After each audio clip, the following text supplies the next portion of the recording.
guiai meus passos. Até agora caminhamos com profetas gritando no deserto, ouvimos João Batista com suas vestes de camelo e sua dieta peculiar de gafanhotos, mas hoje o cenário muda drasticamente. O deserto fica para trás e entramos na intimidade de uma casa. Saímos do grito e entramos no silêncio de uma casa em Nazaré. Talvez você esteja naquela correria clássica de fim de ano, presentes para comprar, ceia para organizar. É até irônico, minha gente, porque nós celebramos o nascimento da paz ficando estressados. É contraditório. E o evangelho de hoje nos convida a parar. Ele nos coloca dentro do drama de uma figura que não disse uma única palavra nos evangelhos, São José. A liturgia nos traz a profecia de Isaías sobre o Emanuel, o Deus conosco, e nos joga direto no drama pessoal de um carpinteiro que viu seu mundo virar de cabeça para baixo. Hoje nós não vamos falar de grandes multidões, mas do drama que acontece no travesseiro, no silêncio da noite, quando nossos planos desmoronam e Deus nos convida a sonhar os sonhos dele. Ouçamos o Evangelho.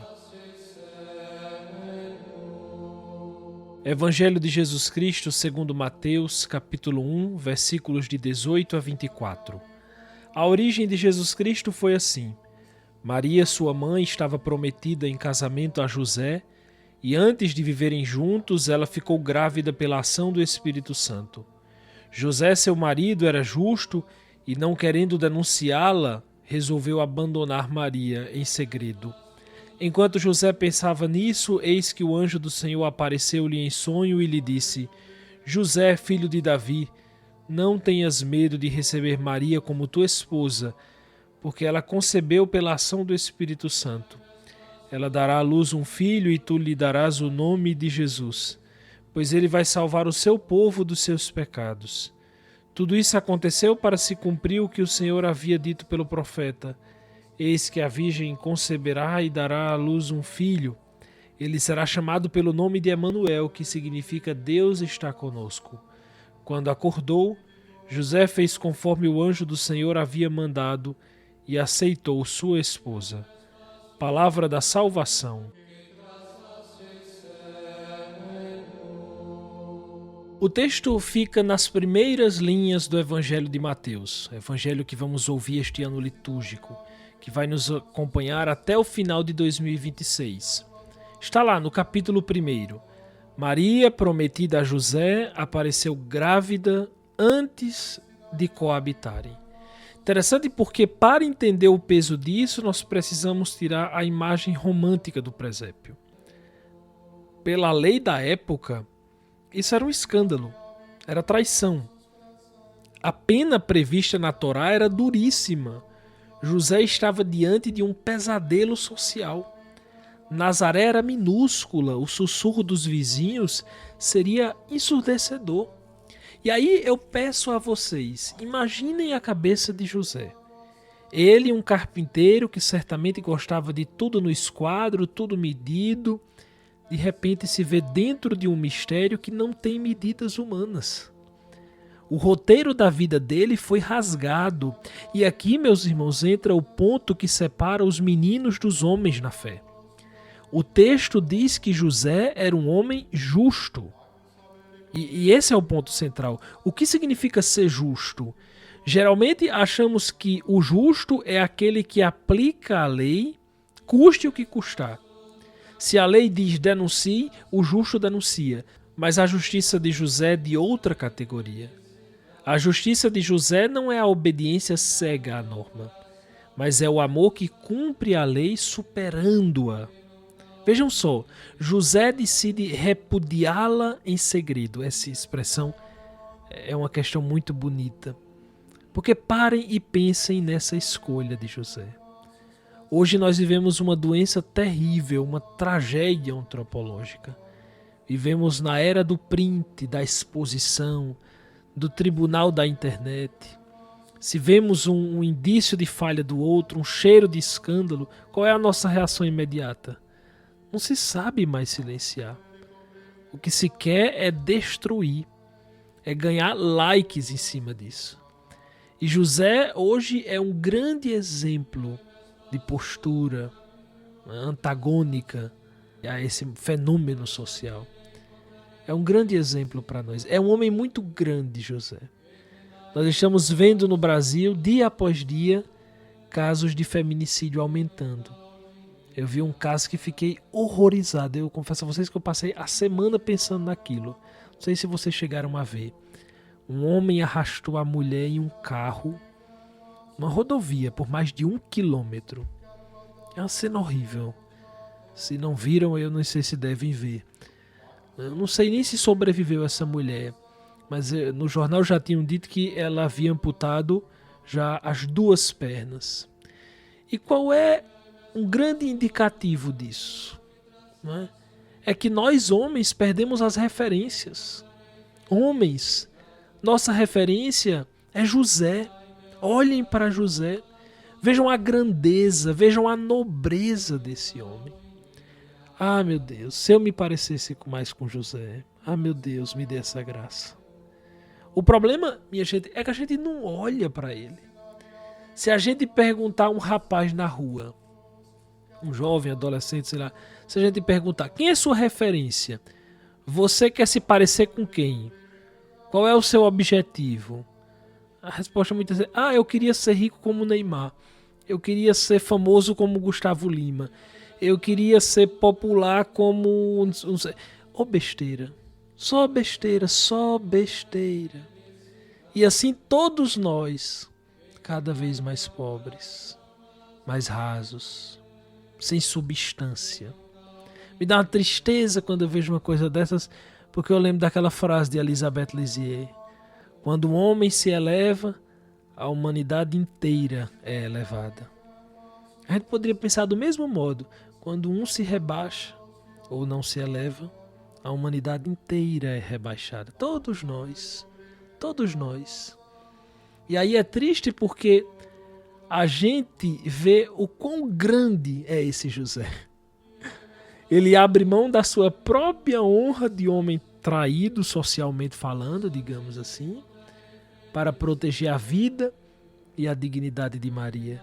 Ele prefere passar por aquele que abandonou a noiva do que expor o mistério que ele não compreende, mas respeita. É a justiça da misericórdia que é muito diferente da nossa. O homem justo não é aquele que aponta o dedo, é aquele que, mesmo tendo direito, entre aspas, de falar, escolhe a caridade do silêncio. Eita, que coisa difícil, que o mundo nem sabe o que é caridade do silêncio. José protege a dignidade do outro, mesmo sem entender o que está acontecendo. É uma coisa que Deus faz conosco. Deus respeita o nosso silêncio. Deus respeita o mistério que cada um de nós tem em si. Ele respeita verdadeiramente, como José respeitou o grande mistério que estava em torno dele. E foi porque ele, José, silenciou que ele pôde ouvir o anjo. Deus só fala, minha gente, prestem bem atenção nisso, quando a nossa vontade de destruir o outro se cala. Ah, porque eu queria ouvir a Deus. Você se cala ou você passa o dia falando? José silenciou e com profunda humildade, sem entender, se colocou diante de Deus. Sim, sem entender, porque também nós passamos por isso. Quantas vezes nos sentimos assim, traídos pelas circunstâncias? Você planejou a carreira perfeita e veio o desemprego. Você planejou a saúde perfeita e veio o diagnóstico. Você planejou a família de comercial de margarina e seu filho tomou caminhos tortuosos. A nossa primeira reação é o barulho, é a revolta, a denúncia pública. Queremos postar no Instagram, queremos gritar. José não. José vai dormir. Eu confesso a vocês que eu fico sempre assim pensando como é elegante, né? Como São José é fino, é elegante. ele vai dormir. E é muito forte essa questão de dormir, porque o Evangelho diz que enquanto ele dormia, o anjo do Senhor apareceu. O sono na Bíblia, minha gente, é muitas vezes o momento em que o homem baixa a guarda, desliga o controle racional e permite que Deus trabalhe na alma. No meio desse sono, o anjo diz: José, filho de Davi, não tenhas medo de receber Maria. Reparem que o anjo não diz: José, entenda Maria. Não. Ele diz: receba Maria. Há coisas na vida, meus irmãos, que não são para serem entendidas racionalmente. Entenda Maria, José. Não é isso. Mas para serem acolhidas. O mistério, minha gente, o mistério não se explica. O mistério se hospeda. Eu fico imaginando, se vocês me permitem, a manhã seguinte de José, quando ele acordou. O problema social continua lá, não desapareceu. A gente acha que sumiu. Não, estava lá. Os vizinhos continuam fofocando. Mas José mudou. Ele fez o que o anjo mandou. Ele converteu a sua ideia de justiça humana na justiça divina. Ele não pôde mudar o exterior. Ele só pôde mudar a si próprio. E ele aceitou ser o pai adotivo de Deus. Ele aceitou que a sua vida não seria mais um roteiro escrito por ele próprio, mas uma aventura escrita pelo Espírito Santo. Aquela oração que para mim é a oração mais linda de Santo Agostinho. Não é? Dá-me o que me pedes e pedes o que quiseres. Foi isso que São José fez. E isso nos mostra que a verdadeira maturidade não é ter todas as respostas, não é. Mas é ter a coragem de caminhar no escuro, confiando na voz que ouvimos no silêncio da oração. É sair desse narcisismo, dessa loucura de querer que a vida seja do meu jeito, para a liberdade de dizer: Senhor, se é aqui que tu me queres, é aqui que eu servirei. Existe uma anedota antiga entre os padres do deserto que diz que quando Deus quer fazer um homem grande, ele primeiro o quebra em pedaços. Não por sadismo, mas porque só onde há rachaduras a luz consegue entrar. José teve seu orgulho quebrado para que a luz do mundo pudesse entrar em sua casa. Nós estamos a poucos dias do Natal. Olhem para a vida de vocês, olhem mesmo. Onde é que as coisas saíram do roteiro? Onde é que apareceu uma gravidez, entre aspas, uma gravidez inesperada? Um problema, uma mudança brusca, algo que ameaça a sua paz ou a sua reputação. Onde? Talvez você esteja exatamente diante de um dilema difícil no trabalho, na família, e a vontade é denunciar publicamente, chutar o balde, fazer barulho. O convite de José é radical. Portanto, meus irmãos, nesta semana é preciso que a gente faça esse silêncio ativo, josefino. Diante daquele problema que está tirando o seu sono, não tome decisões precipitadas, movidas pela raiva ou pelo medo. Faça como José. 3 posturas. Primeiro, silencie. Pare de reclamar para todo mundo. Recolha-se. Segundo, durma sobre o problema. Reze. Papa Francisco gostava tanto dessa devoção, né? São José dormiente. Aquele que está dormindo, ele colocava os pedidos para São José sonhar com as intenções dele. Então entregue a situação a Deus antes de dormir. Peça que Ele fale ao seu coração, que Ele mostre uma saída, que não seja a destruição do outro, mas a misericórdia. Terceiro, não tenha medo de acolher. Às vezes a solução de Deus parece assustadora. Acolher uma nova realidade, acolher um perdão difícil, acolher uma mudança de vida. Às vezes o maior milagre, minha gente, não é a mudança das circunstâncias externas, mas a mudança do nosso olhar sobre elas. José acordou e o mundo era exatamente o mesmo, mas ele já não tinha medo. E por isso é preciso pedirmos essa graça, a graça de perder o medo de acolher Jesus, mesmo que ele venha em embalagens que não esperávamos. Meus irmãos, estamos no limiar do mistério. É bonito pensar que graças ao sim silencioso desse homem, o grito de Deus pôde ecoar no mundo.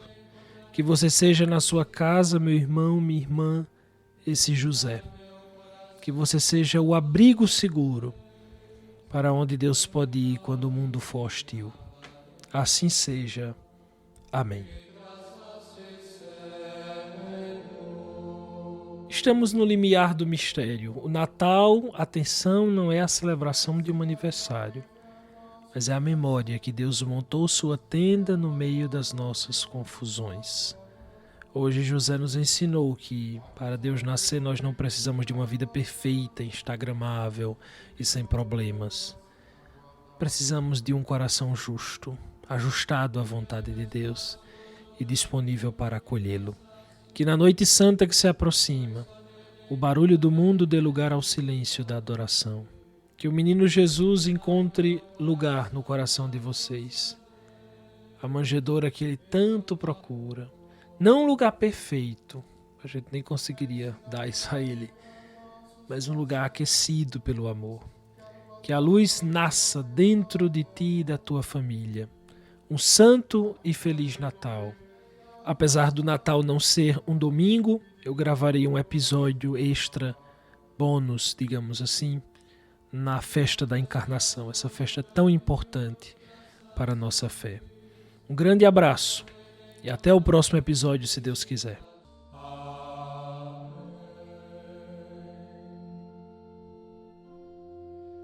Guiai meus passos.